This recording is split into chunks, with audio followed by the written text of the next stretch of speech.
Caríssimos irmãos e irmãs, o texto de Mateus que estudamos hoje está no capítulo 23, dos versículos 1 ao 22.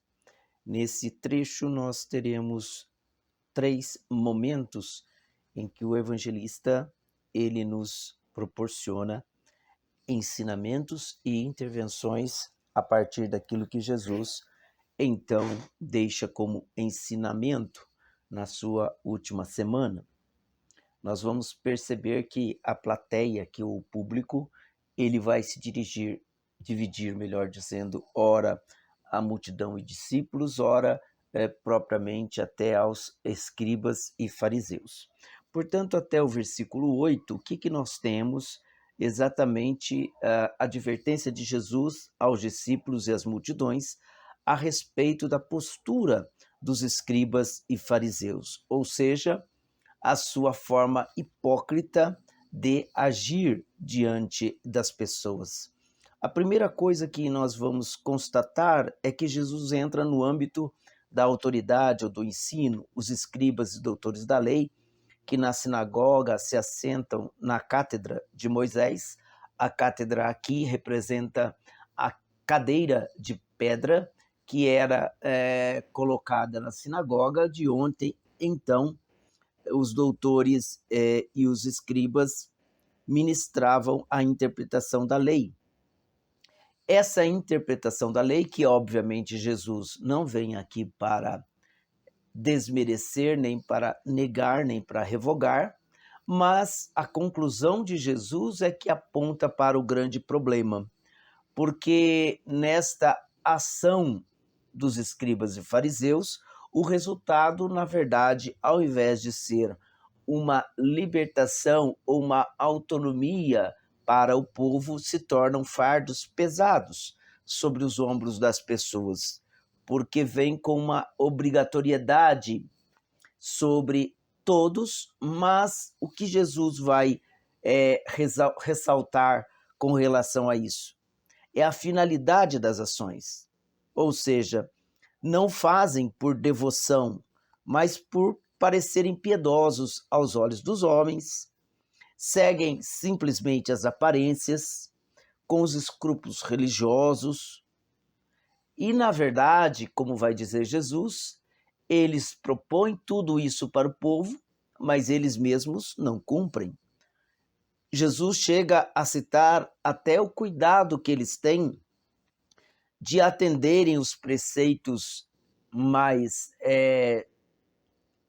exatos com relação à observância de alguns mandamentos ou preceitos religiosos, como ter sempre à mão e à testa o conhecimento ou a presença da lei. Por isso, as filactérias, ou seja, pequenas bolsas de couro que traziam ou junto à fronte ou à mão, para que pudessem se lembrar sempre da lei. Portanto, elas continham escritos da lei que eram importantes, como se fossem resumos da lei, para que eles não esquecessem. Então, o que Deus pedia para que trouxesse sempre à fronte e à mão, não era necessariamente óbvio, né? É uma questão meramente estética de ter isso à mão, mas de significar que não estaria longe de si ou da pessoa. Tinha que estar na sua mente, tem que estar ao alcance da mão, tem que estar ao coração.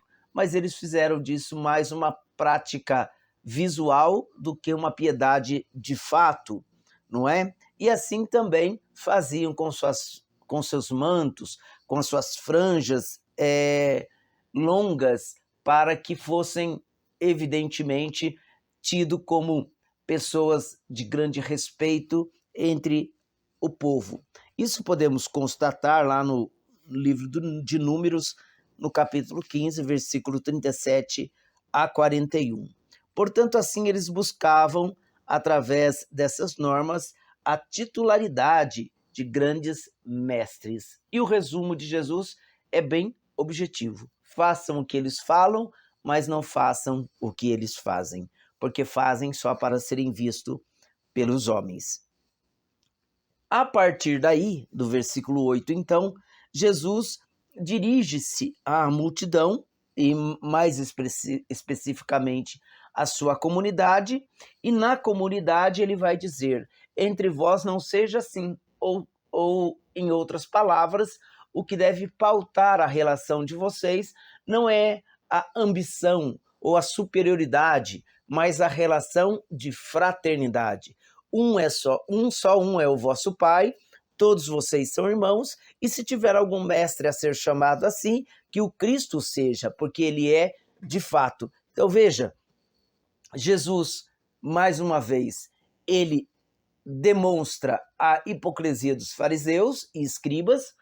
Com relação à comunidade, depois de expor isso, ele adverte a comunidade para que a pauta da relação comunitária, da nova comunidade, não seja aqueles critérios, mas seja o critério da humildade, exemplificada inclusive naquele versículo que Jesus vai dizer: o maior seja servo de todos.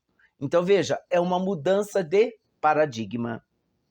E por final, Jesus volta novamente aos fariseus e assim ele vai fazer a sua censura a todos eles, não é? Dizendo de suas atitudes interesseiras e, consequentemente, expõe a sua maior responsabilidade pela descrença do próprio povo, pois dentro do conhecimento, da chave do conhecimento, eles usam disso para aprisionar, impedir que as pessoas entrem, não é, no reino, e eles mesmos também, como diz Jesus, não entram e impedem que os outros entrem. A partir daí, Jesus, mais uma vez, censura fortemente essa classe religiosa, criticando suas orações vazias, suas missões além até da Palestina, mas que só serviam para aumentar o seu prestígio dentro de Israel e distorcendo os próprios preceitos religiosos, como os juramentos. Então Jesus passa a fazer severas críticas a esses comportamentos perniciosos que podem desvirtuar o verdadeiro sentido da religião e da fé em Israel.